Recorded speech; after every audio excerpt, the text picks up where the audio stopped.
네, 이어서 환대의 시대를 살아가는 기독교인을 주제로 우리 정의로운 기독시민 챕터를 담당해 주신 성신영 교수님 모시고 이야기를 더 이어나가 보도록 하겠습니다.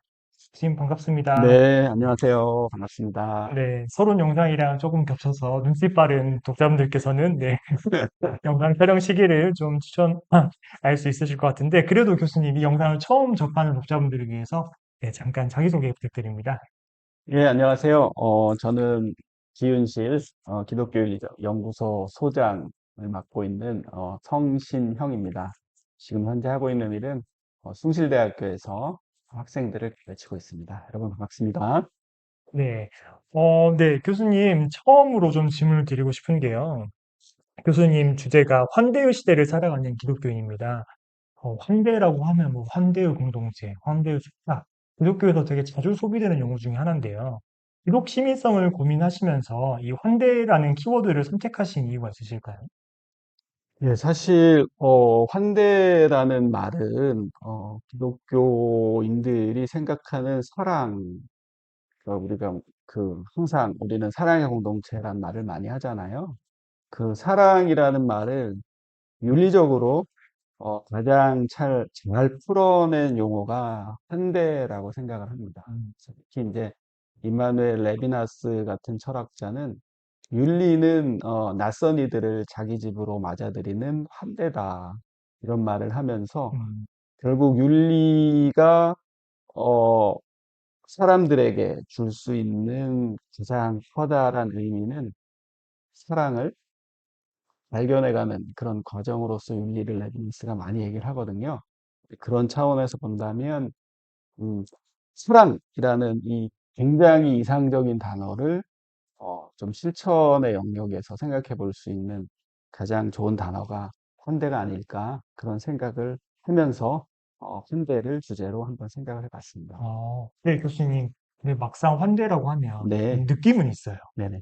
엄청 당겨야 될 것 같고 느낌은 있는데 교수님 파트를 읽어보니까 이게 환대가 이렇게 느낌이 아니구나라는 생각을 좀 많이 했거든요. 그래서 환대에 대한 질문을 좀 계속 드리고 싶은데 우선은 철학에서 말하는 환대랑 우리 기독교에서 말하는 환대가 좀 이렇게 다른 차이점이 있을까요? 사실 네. 성서에서는 구약 성서에서는 이미 하나님이 율법을 주시면서 너희들은 환대하는 사람들이다 이런 말씀을 해주신 거거든요. 네. 너희들이 이집트에서 나그네 되었을 때, 음, 객이 되었을 때에 늘 기억하면서 가나안에 너희들이 정착하면 나그네들을 환대해줘야 된다. 음, 그런 이야기를 율법에서는 이미 했잖아요.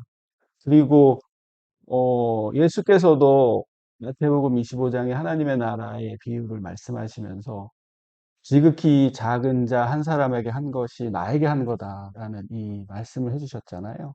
그 말은 바로 현대를 실천하는 것이 예수 그리스도를 맞아들이는 일이라는 그런 의미거든요. 음, 그렇기 때문에 이게 조금 전에 제가 서론에서 레비나스의 낯선 이들을 집으로 맞아들이는 환대, 그것과 성서에서 말하는 환대는 사실 크게 다르지 음, 않거든요.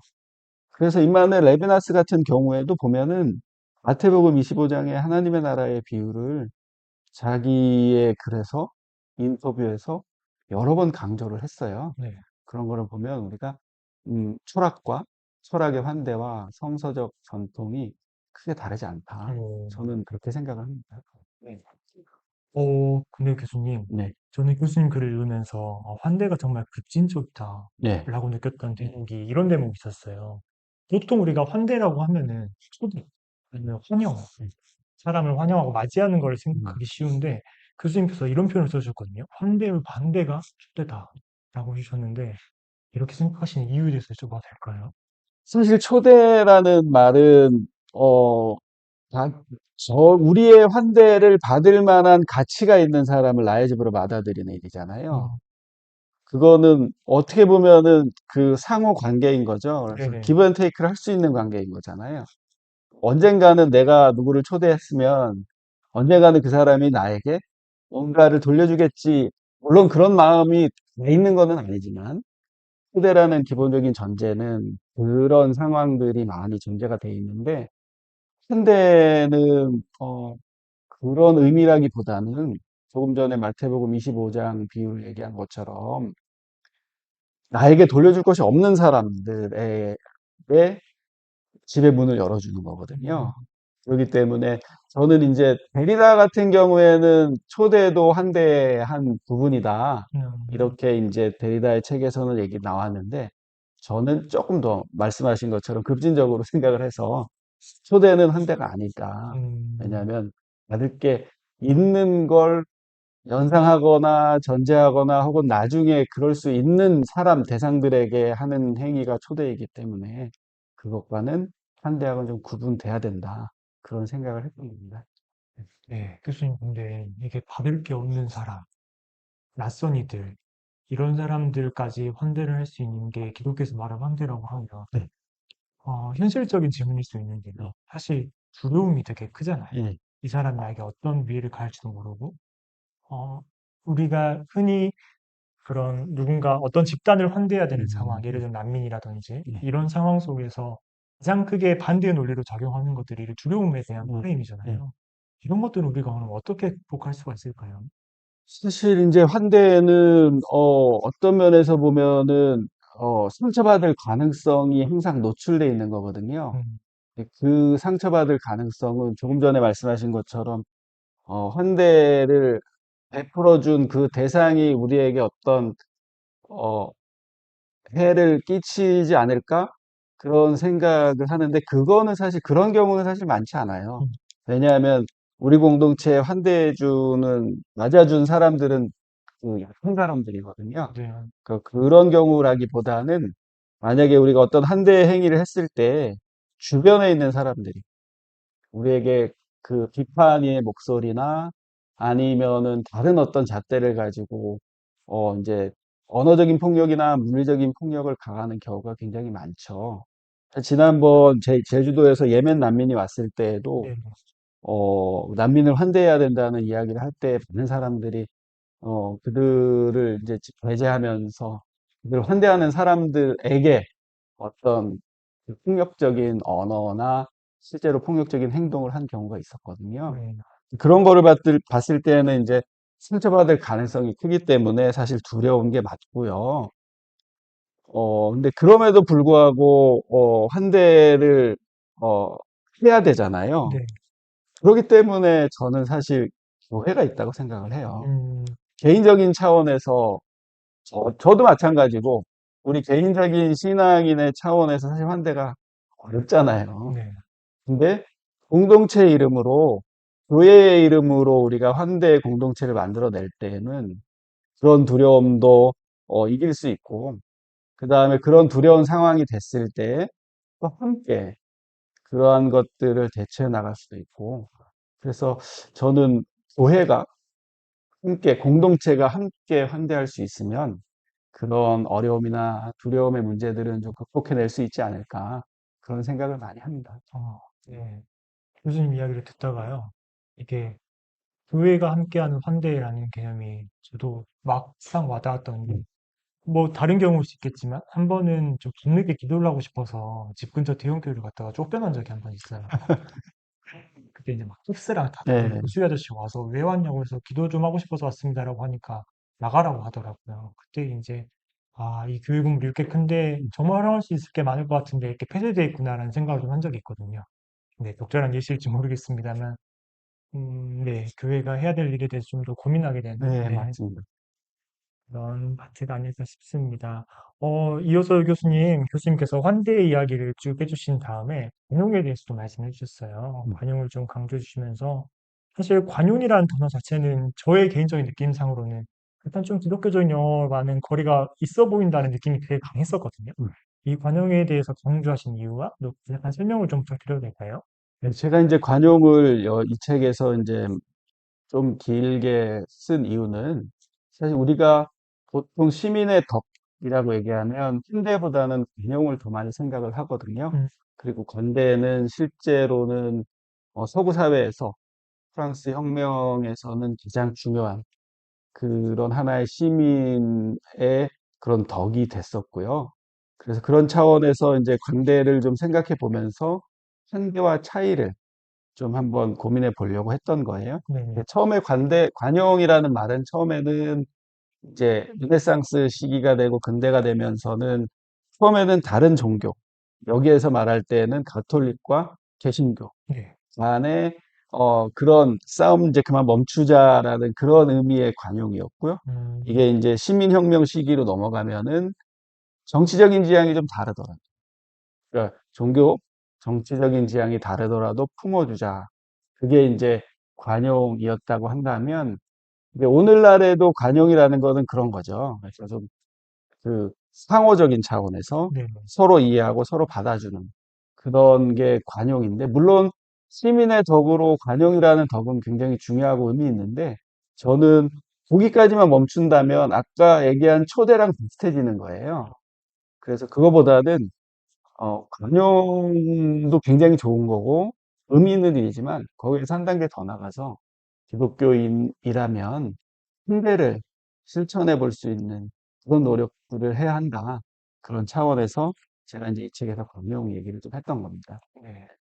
정말 한국교회 관용이 있으면 좋겠다는, 예, 네. 뭐 관용도 없는데 환대 얘기하냐? 뭐 이런 질문을 할 수도 있는데 네. 어쨌든 두 개가 분리됐다기보다는 음, 같이 가는데 뭐 관용 초대 이거도 우리가 실천해 볼 수 있겠지만 이제 한 걸음 더 나가서 환대도 해보자 이런 생각을 좀 해야 될 것 같아요. 교수님, 그럼요. 우리가 일상에서 작게라도 교회적 차원이라든지 아니 개인적 차원에서 순대를 좀 실천할 수 있는 방법들이 좀 있을까요? 저는 이제 여기 실천적인 방법으로 두 가지를 말씀드렸는데 하나는 공간을 내어줌, 음, 하나는 손해를 감수함이라는 이제 두 가지 키워드를 제가 말씀을 드렸는데요. 사실 교회가 공간이 있잖아요. 네. 그리고 공동체의 이름으로 무언가를 해낼 때에 그거는 좀 손해봐도 할 수 있잖아요. 그런 차원에서 저는 그동안 사실 뭐 선행을 베풀고 사랑을 하고 실천하고 하는 게 교인들 느리기 위해서 그런 경우가 상당히 많았는데 그거보다는 그냥 공간도 좀 내어주고 손해도 좀 감수하고자 노력하는 그런 공동체가 교회였으면 좋겠고 그런 교회들이 좀 더 많아졌으면 좋겠어요. 그리고 사실 개인적인 차원에서 우리가 환대의 마음을 가지고 있다고 하더라도 실천하기가 사실 어렵잖아요, 네. 많이. 그러니까 교회를 통해서 함께 공동체의 이름으로 그런 일들을 해 나갈 수 있다면 훨씬 더 부드럽게 해 나갈 수 있겠죠. 그래서 저는 예수께서 우리에게 교회를 주신 이유가 거기에 있지 않을까 생각이 들어요. 음, 하나님 잘 믿고 천당 가자 이거 말고 그거는 물론 당연한 얘기지만 그런 차원이 아니라 정말로 이 시대에 교회가 필요하다면 왜 필요할까? 그거는 현대의 공동체를 만들어내는 그런 일들이 있어야 되기 때문에 교회가 필요하지 않을까 그런 생각을 합니다. 네.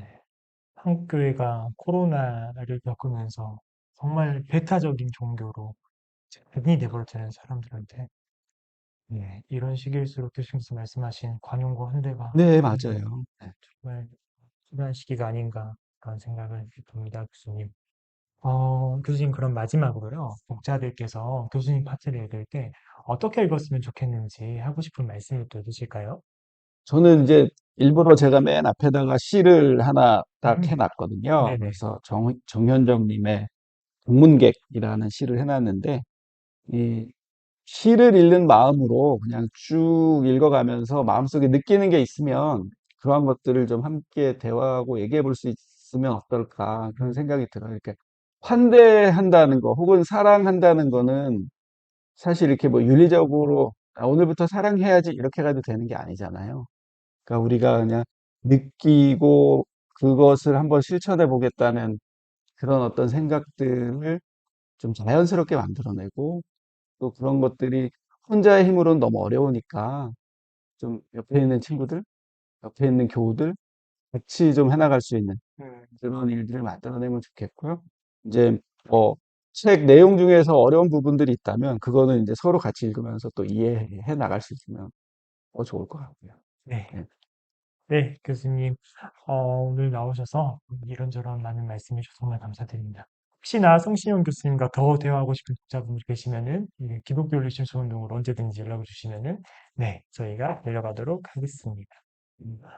네, 교수님 오늘 나오셔서 이런저런 좋은 말씀 많이 주셔서 정말 감사드립니다. 네, 네, 감사합니다. 감사합니다. 이상 환대의 시대를 살아가는 기독교인 챕터를 써주신 성시영 교수님과 대화 나눠보았습니다. 감사합니다.